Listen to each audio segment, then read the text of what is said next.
I think control is an illusion. Have to, need to. The only thing you have to in life is die. It's all a choice. In the end of the day, you choose right or wrong. You choose you want to do something or you don't want to do something. In the end of the day, it's a choice.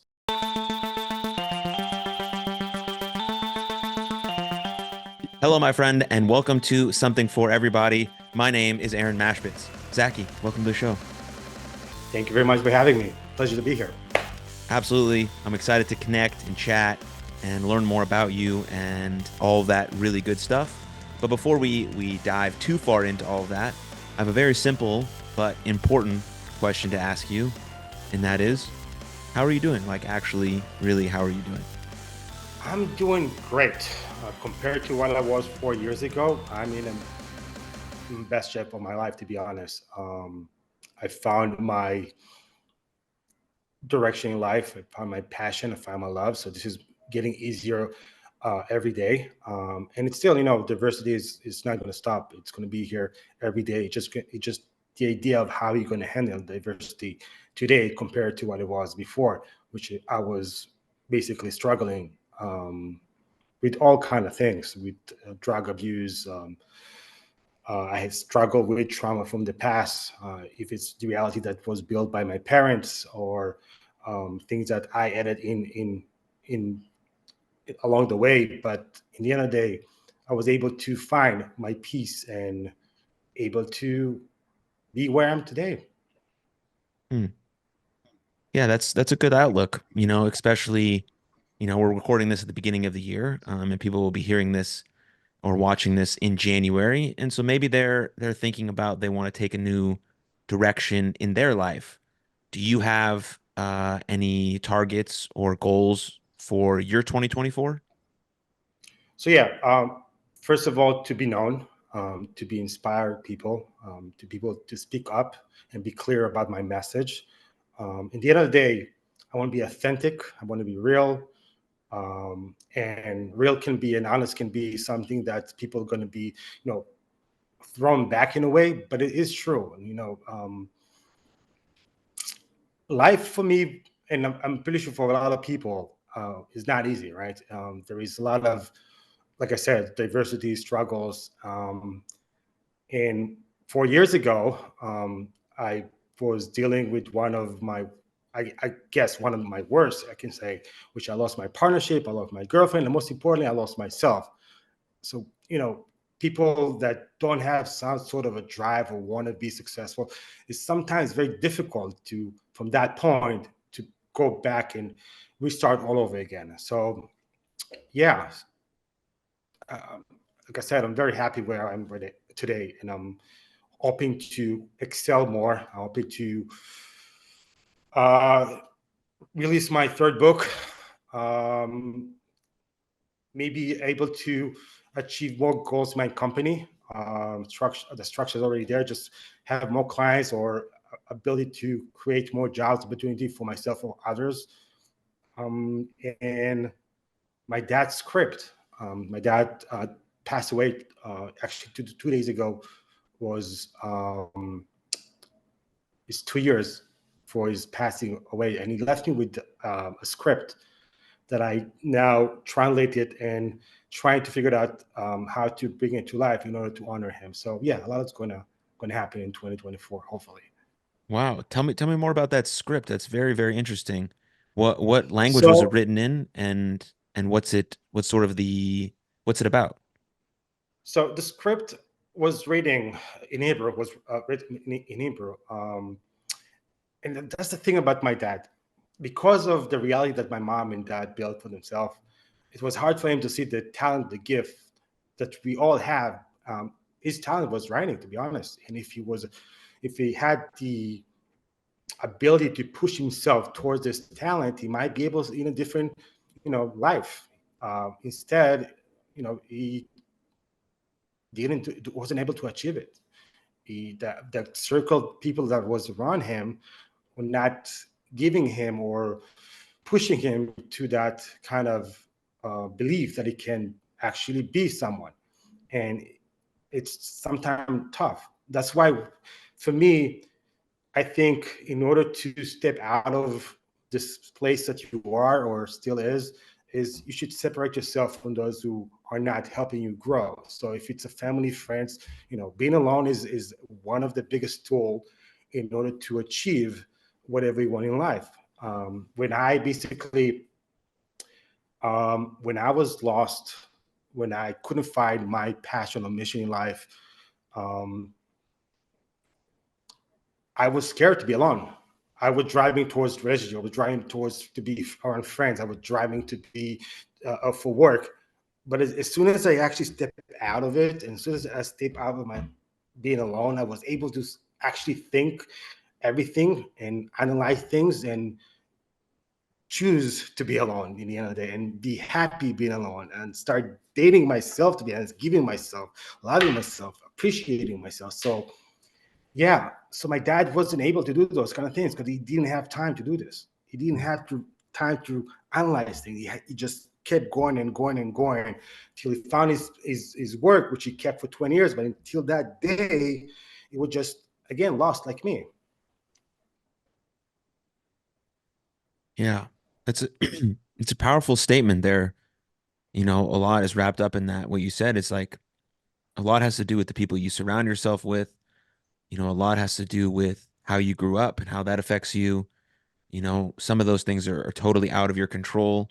Um, but also you're put in certain circumstances like your dad, where you just sort of you have to do things to provide or to do certain things for your family. And there looks like potentially there's no other option. Um, and for us, like nowadays, like I'm blessed to be able to do this podcast. This wasn't even a job, 20 years ago, just to be able to talk to people and share stories. And so there's these like little miracles and all of that, but then you feel for your dad because as you're saying, maybe he left some of that innate talent and that gift for the world to share. He wasn't able to share that to the world, and so maybe, obviously you have that talent. He passed it on to you. You've written 2 books, and that's no small feat to be a published author whatsoever.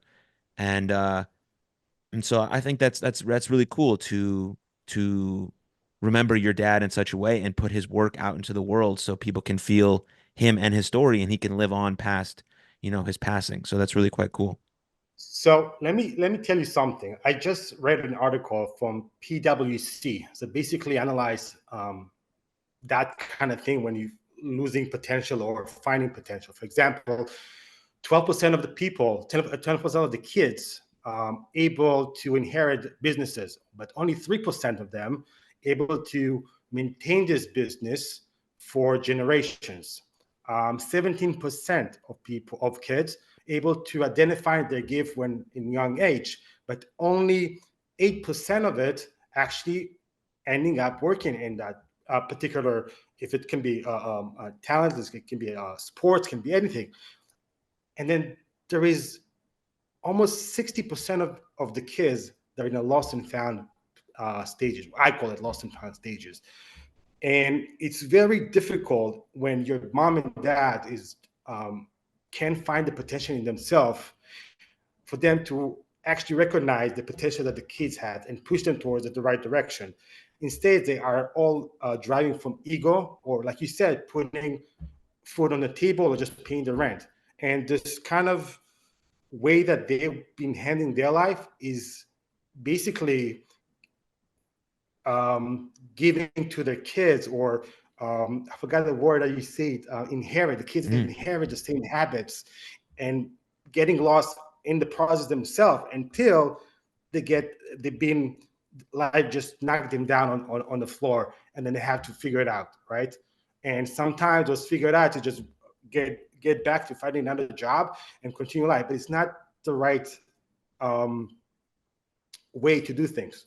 So when something like this happens, yes, you should analyze it. You should step back and see what did you do wrong, but not go quickly to another job, because that's not going to fix anything. It might fix the bills, but it's not actually going to fix the feeling inside of us. It's not going to repair anything inside of us. So my position, where I was homeless a few times, and when I was homeless, I made a decision either to stay with my friends that were not supporting me, or do something that I know that I'm going to be good at, but I'm going to lose all of them. but it's going to be best for me.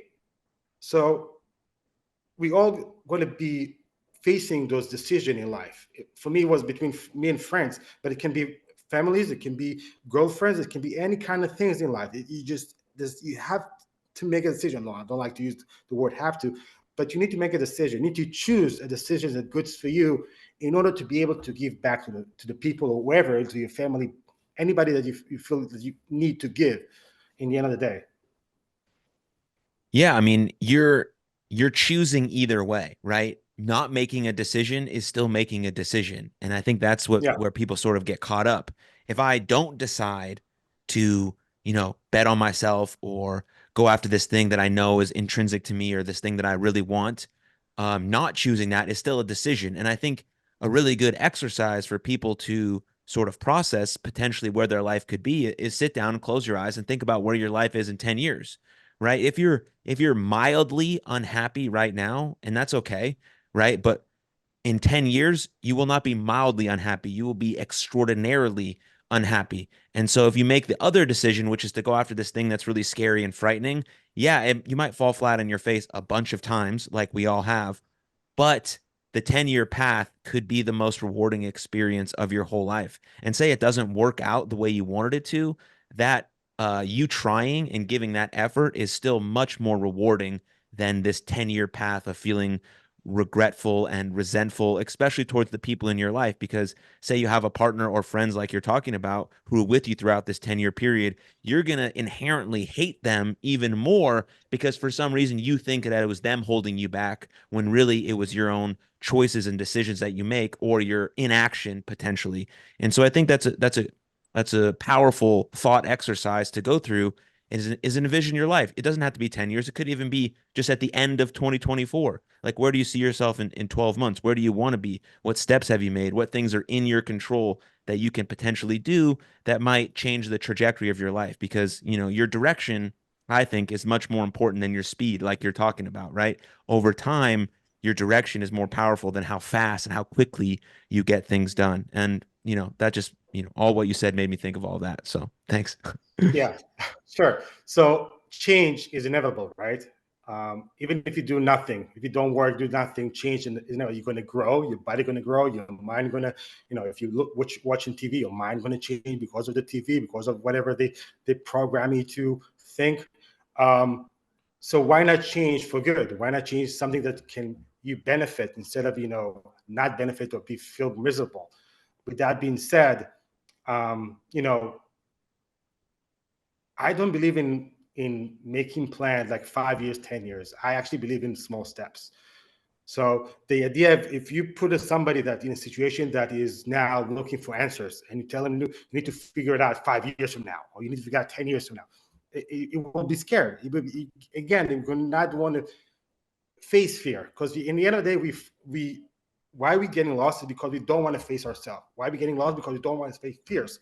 But instead of fearing fear, why not just facing fear and see what it's all about? Because otherwise, you're not going to be able to make the out of step. When you're going to be able to change your life with change situations that you have in life right now.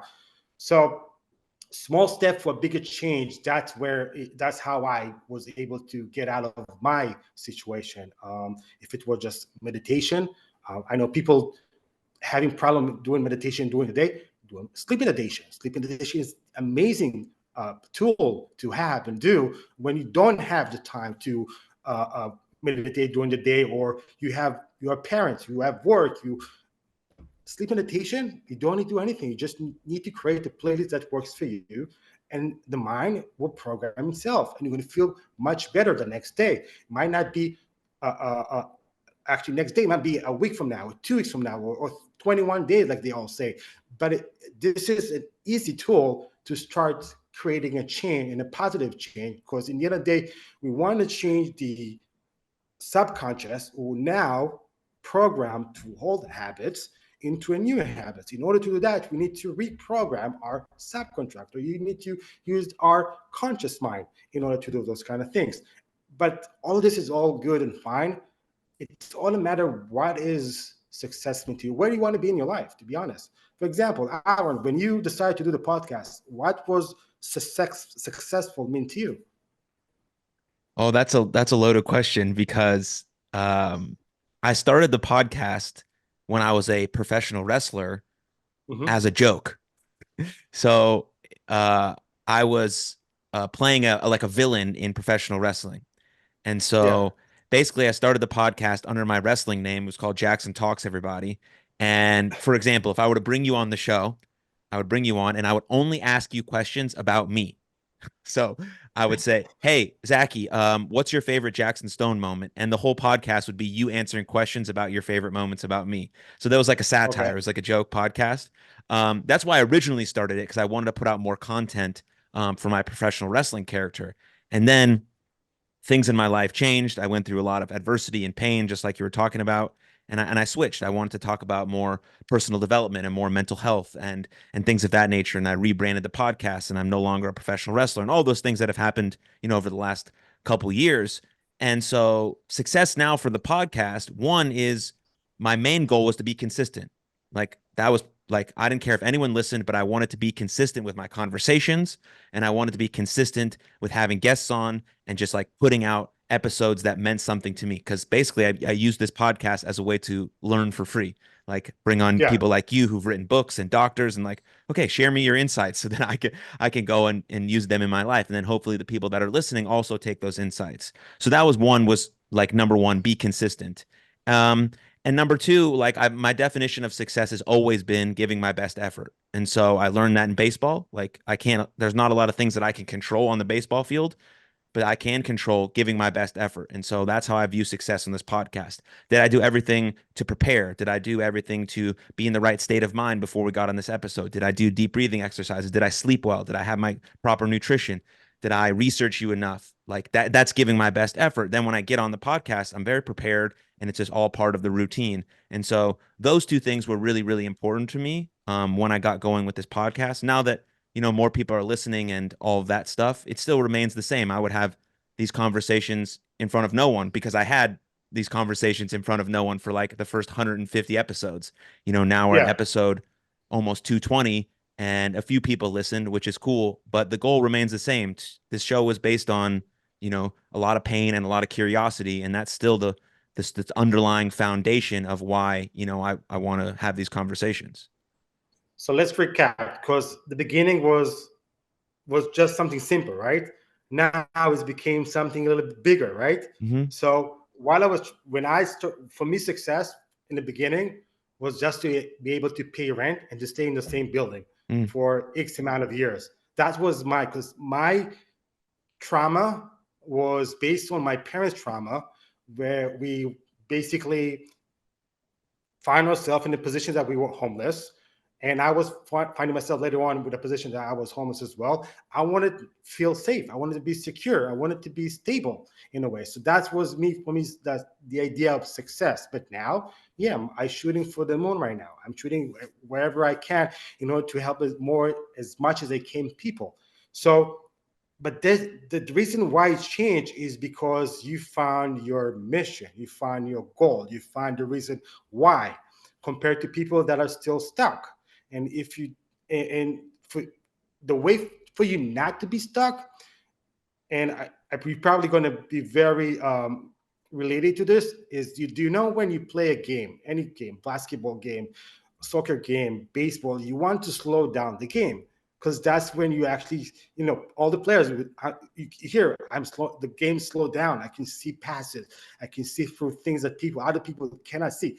That's why COVID, for me, was the point when I was slowing down. I had no choice by slowing down. I had to figure out things that if there was a regular day, I wouldn't be able to. So my advice to people is to slow down. Find a way to slow down.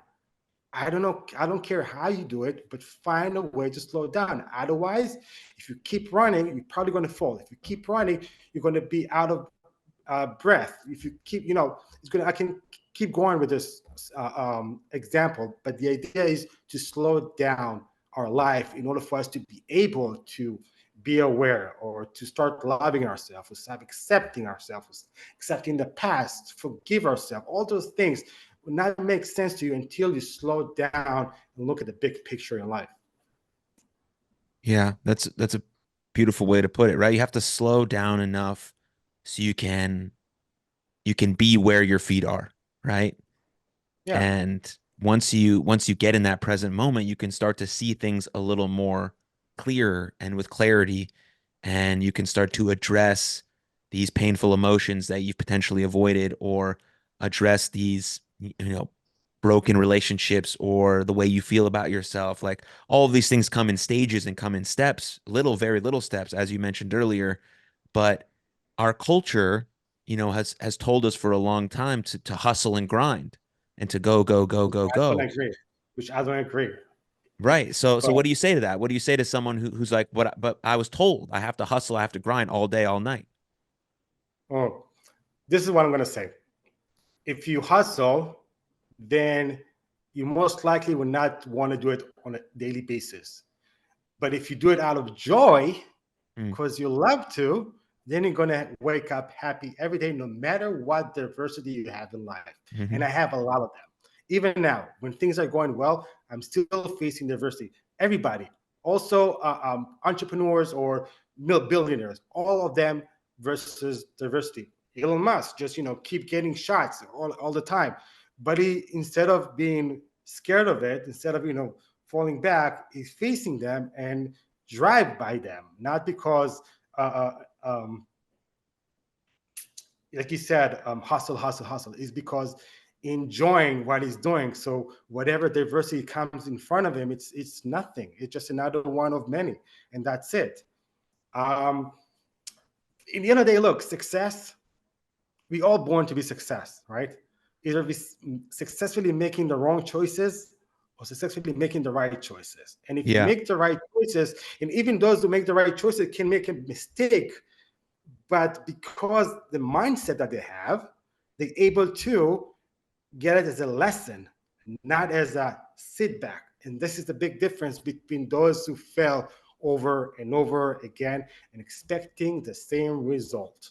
hmm Yeah, you nailed it with that first part, man. It's like, because I've thought about this a lot, because I grew up as an athlete, and so as an athlete, it's always go, go, go, go, go, hustle, hustle, hustle, hustle, hustle, hustle.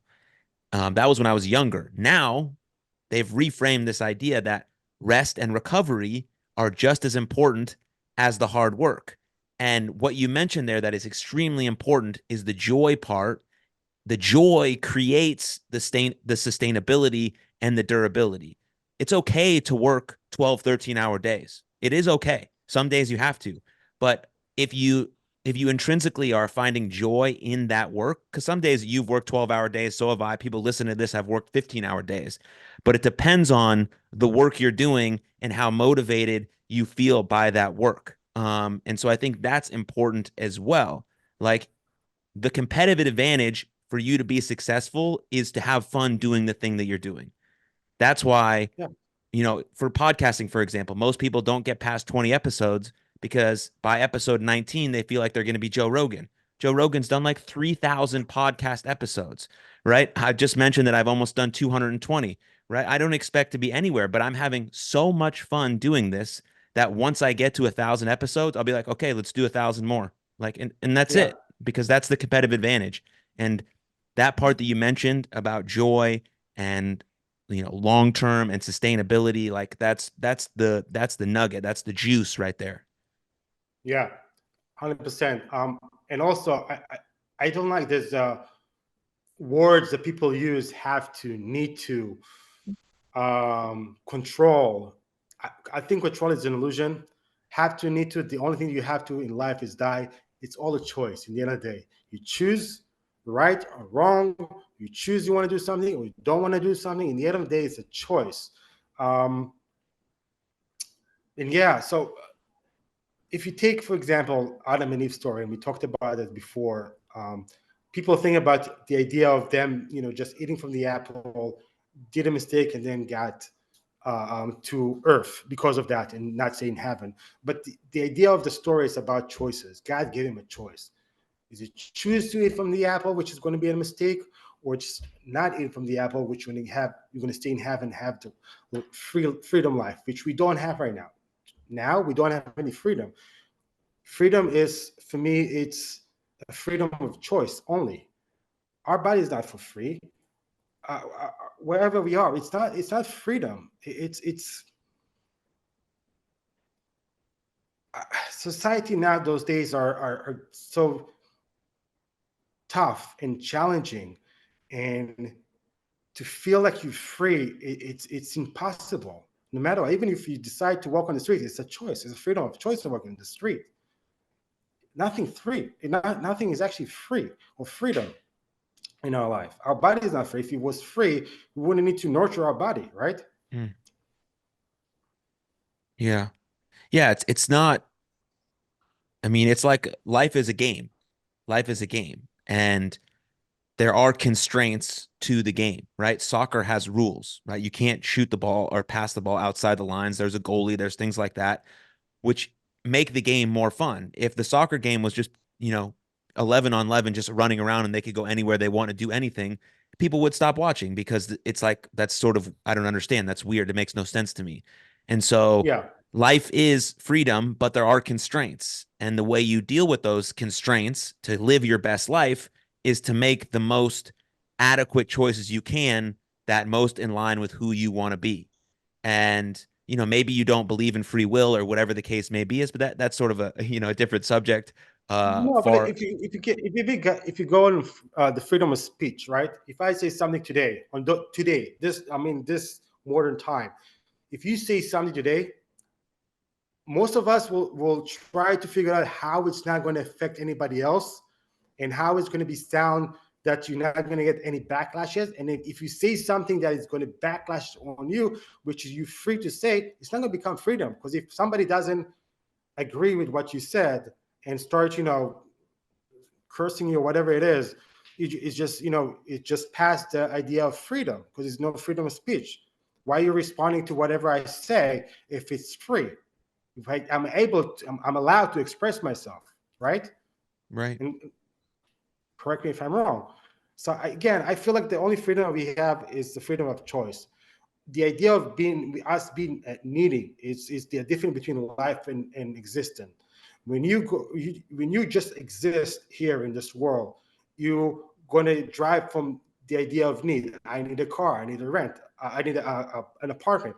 I need clothes. I need this to travel. Whatever. It's from a place to live. When you start to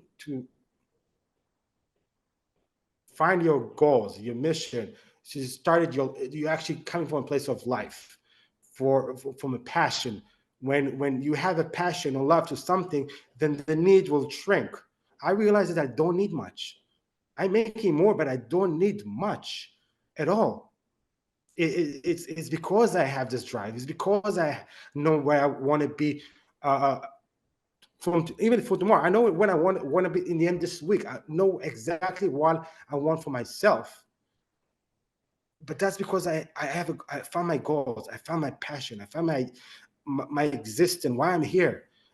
And to get to that point, you need to go all the way back and look inside your past and start forgiving whoever you blame. You start stopping pointing fingers. Start pointing finger to yourself, because at the end of the day, it's your responsibility.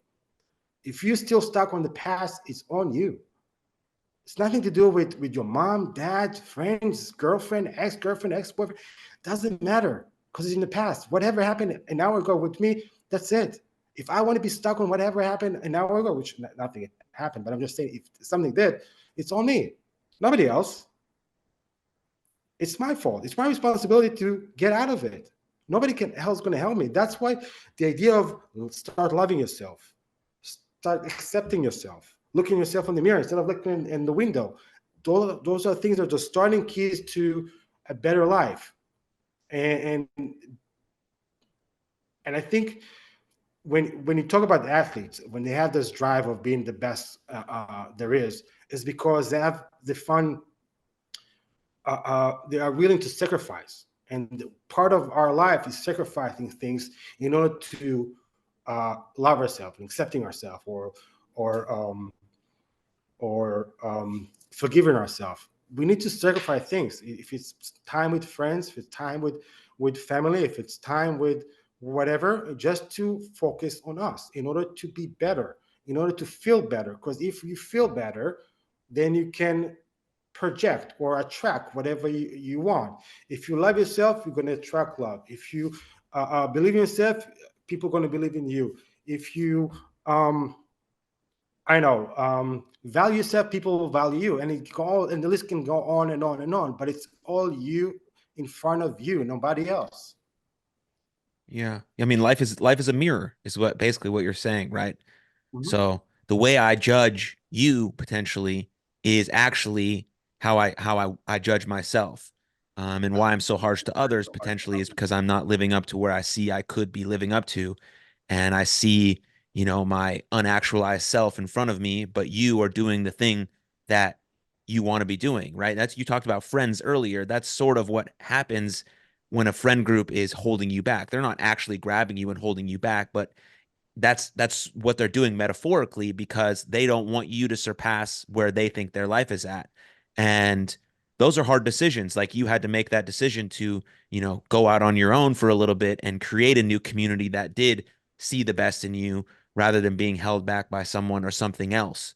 And the only way you get to that point, like you mentioned earlier, is to slow down enough to look at your life and to look at your life and say, these are the good things. These need a little work. This is where I want to change. Here's where I want to grow.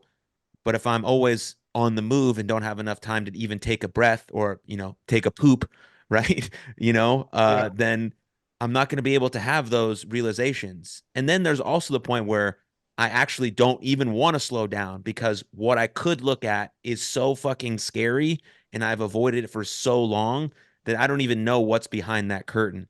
And so just even becoming aware of that fact is a powerful step forward. Then you can move into acceptance. And then ultimately, you have to move into action with these set of tools and practices, or a Mhm. coach or a therapist or whatever gets you to that point where you can, see yourself as this divine, creature. So that's important. Mhm.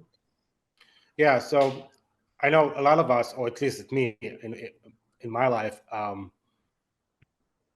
used to lie to myself. And the reason why I used to lie to myself is because when I grew up, the first day in school, my mom told me to lie. Unlike other moms, tell the truth, only the truth. My mom told me to lie, and the reason why she told me to lie because she didn't want to know that the people to know that my dad lives in our house because their collection people can come in and ask for money that my dad owed at the past. So I've been told to lie. So lying for me was a tool to, you know, I don't know how to say it, but it was a tool for me to go around, pass it around, move things around. And in the end of the day, I was lying to myself. I was in the mood of lying, and I start lying to myself that I feel good around these people. I feel good where I am right now. I feel good with this job, but it was all a lie. Mm. It's when I actually decided to be honest with myself and, like we said, stop and look at the thing in a bigger picture. Things started to change. Things started to make sense. Things, ways and ideas started to pop out. What I can do, what I should do. My talent was understanding my talent, understanding that this is what I'm doing right now is what I truly love and should, because I'm always thinking about how to improve myself in order to improve others. Not just because I want to improve my life. I just want to let's see if this tool going to work for me, so I can promote it or show other people how to do this as well, and see, look, this was affecting to me. Maybe you should do it as well, or try it as well, like me, I did. But yeah. Yeah, you have to try stuff, right? Like it's especially important in sort of the personal development space, if especially if you're someone who listens to a lot of podcasts and reads a lot of books. There are people who telling their stories and expressing these insights and tools and skills that specifically work for them. You have to go out and try these sort of litany of tools and then pick the ones that work specifically for you and then put them in your toolkit and then use those and express those tools, as often as possible, and that's just making it personalized, towards you because me and you right now, we can't speak directly to everyone's personal story, right? Because we don't know them Yeah. on a personal level, but we can speak to the emotions and the experience that we felt that may be in relation to someone else and how they can overcome it, sort of using the same set of practices that we potentially use. And I think that's the power of the podcast, or in your experience, your books. Yeah. So what exactly I wanted to say. So, for example, my books, if you go by the first one, second one, and the third one, I cannot go to the first one. The first one the FYP book at that time was the best way for me to get out of where I was at that time. And the second book was good enough for the time that I was at that time that I was writing this book. So for me to go back is for me to um, it's not going to make sense to me because I'm in a different stage now in my life that I'm overcoming those things. I need to look for new things in order to improve my life. So the idea is to find a structure, right? Even the structures that you find, even for example, if you go do a diet, right? If you, I do now the 16 8 hours fasting diet, right? So even in that diet, I'm creating change all the time. Because the first few years, yeah, the diet was perfect, working perfect. But then my body adjusted to the to this type of a diet. So I need to figure it out, maybe the timing to stop eating or start eating, or maybe to change when I'm starting eating, breaking the fast with. So every time I'm changing, tweaking in order to get better or be better, because the idea is the structures that you have in the beginning.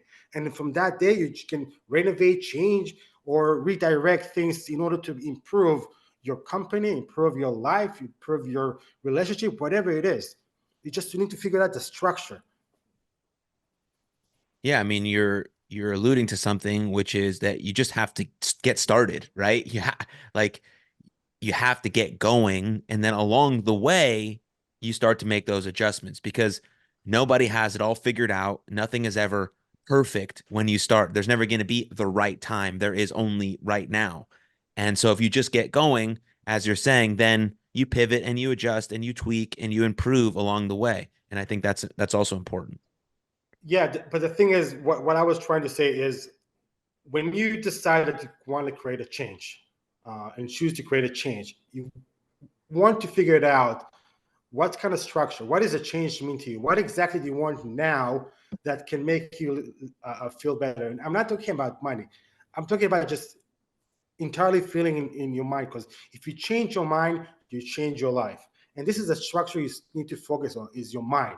So Mm. if you are running right now, you need to slow down. How you slow down? Slowing down breathing. You start with breathing technique, and after that you start meditation, and after that you're going to go look for other techniques to improve your life. It can be Reiki, can be Tamina, it can be a thousand things that you can do. Like you can go to the woods and do all those kind of other things that can maintain your or stabilize your mindset in order for you to be able to start being more creative, and then figure it out what exactly is successful that means to you. It can be just a sustainable job, fine, but what kind of job do you want? What kind of people do you want on the job? And figure out what type of job suits you. If you don't want to go with the entrepreneur, if you want to go entrepreneur, what kind of skill you have? What kind of service you can bring to the table that everybody else will want to or need to, or whatever you want to call it. You just need to figure out your structure in order to move forward, and then you can start tweaking things. Mm. But the structure is the most important thing. Jeff Bezos said, when I started the book company, Amazon, it was all a book company, right? But everything he said, the structure was there. I had the delivery, I had the internet, I had the books. I just need to figure out the system. And then later on, he added things to the system. He added supplies. He added, every time he added something. That's what I'm talking about. Find the structure and then drive from there and start small and small steps, small steps, small steps, slow, slow, slow. And you get wherever you want in a matter of time. Okay. I'm understanding what you mean now by that structure in relation to change. That's very good. Um, what was the driver for your book called Fuck Your Past? What was the drive? Yeah, what was the motivation? Why'd you write that book? Why was the title the way it is? Because I wanted to be in the face, to be honest. Well, just like I said, raw, authentic. At that time, I felt I have a lot inside of me, and I'm better in writing than talking at that time. By the way, even to be here in a podcast for me, I went through public speaking, core message, um, pronunciation, just to be able to feel comfortable talking. But in order to do that, I had to go out of my comfort zone, be able to speak up and be in a podcast and be able to feel comfortable talking about my book or my life or sharing stories that I from my life. So the book was a part of me expressing myself. It was a therapy for me, but at the same time, I thought it will do justice to other people who's going to read it and at the same position that I was 4 years ago. It's simple, it's easy, and it has a lot of value and can inspire a lot of people. What's the new book you're working on, if you don't mind talking about it? So the third book, my new book is actually something about the third book that I'm about to publish or working on publishing is about my childhood. It's basically a mirror between my parents and myself and see the differences between my parents and me. Now, my mom is still stuck in the past compared to me that I'm got myself out of from this circle and try to um, step out of this basically, and how I was able to step out of the circle and what drive me from stepping out of the circle, and figured out a situation in the past that related to those days today that instead of thinking as a bad experience, actually as a learning experience. That's powerful. Yeah.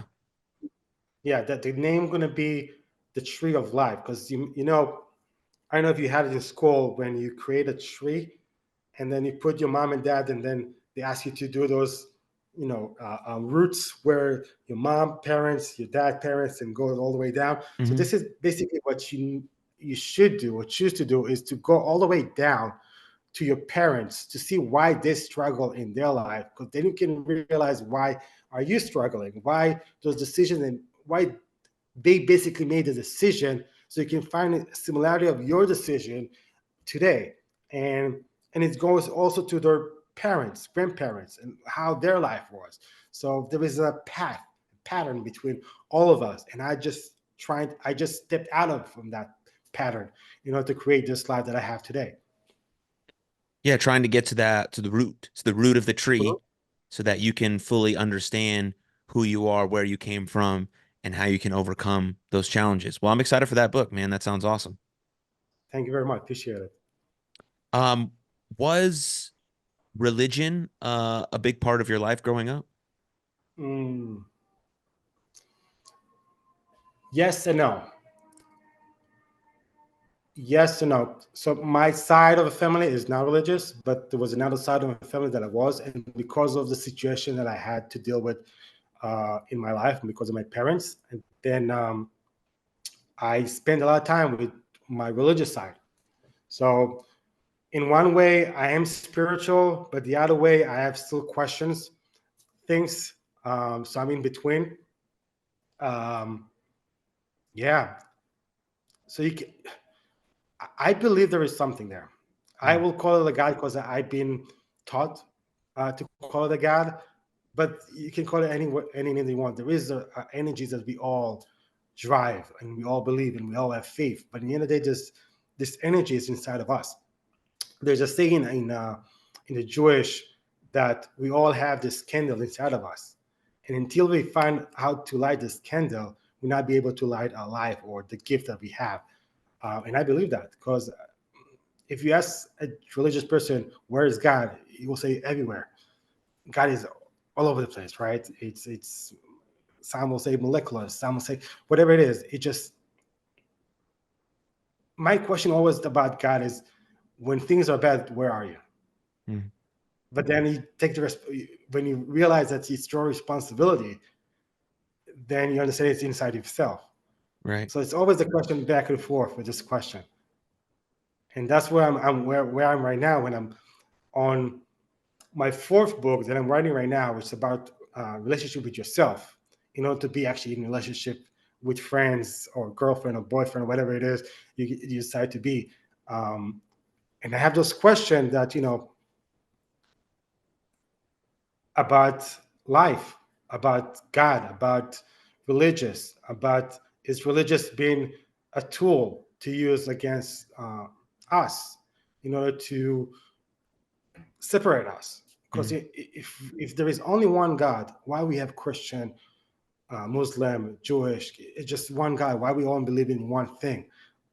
It's just the separation now just kind of backed me a little bit and put me in a position of questioning things until I find the answers, to be honest. Well, yeah, it's a complicated one. One of my favorite sort of answers to the question of do you believe in God? Someone asked Jordan Peterson that, and his answer was, I act as though God exists. And I think that's a powerful answer, right? Not saying that you believe in any sort of doctrine or dogma or whatever the case may be is, but trying to act as though that there is this higher power and that higher power's divine light is inside of you. And how can you act in best accordance to that divine light? So you're acting as though if God does exist. And I think that could be a powerful reframe for people who might be like a religious person or hindering on whether to believe in something or whatever the case may be is, or at least it was powerful to me. Because I mean, I consider myself to be Jewish and I grew up Jewish and I'm very proud of my Jewish faith and heritage and all of that. But I also, like you, I like to think about things in sort of a broader way and how can we draw more people in to to believing in this light that's inside of them. And if we can frame it in a different way that allows them to grasp how special and how powerful and how important they are, then I'm for that messaging. Yeah. So, a few things. First of all, I think I always say bet on yourself, believe in yourself. Otherwise, nobody else believe in you. Also, in the same point, God give those who give themselves. And it's something that he says in the Bible. So if you don't give yourself, then God's not going to give you, which means you need to put the work. What kind of work do you want to put? Is I prefer to put joyful work than hard work, because joyful is it just you make you feel that you not actually working and actually doing something that you love. But because of whatever is going on now with the world, to be honest, with um, the Arabic Israelis, even in Russia and Ukraine and other wherever it's going on, it's just hard for me to understand the idea of religious. Because Mm. again, like you said, I'm also I like to do Shabbat dinners. I like to do all this tradition Jewish holidays. I love cooking for my family. But then at that same time, seeing how the world is separate because of religious, it's just hard for me to understand religious, because religious is supposed to be a place where you all connect. When you go to the synagogue to connect, right? To connect with people, connect with God. You have this tradition of holidays when you connect with your family and friends, bringing over. And this whole idea that's going on now in the news or in the world, just separating us. And it just who is better than whose Bible is better than the other one. And it's just hard for me to not question it right now. Yeah. Well, I think questioning it is important and powerful because it gives the responsibility to me. I'm making these choices based on, the information that I know and most aligns with me. And you're right, right? Religion and just people in general, we're supposed to be united. We're supposed to, Yeah. care about one another and feel for our fellow human. And that's really important. Uh, so, but yeah, but it's quite complicated, especially with, the current climate that's happening in our world. Yeah. And the sad part of it, because in the end of the day, if there is a Bible uh, and all of the religious is basically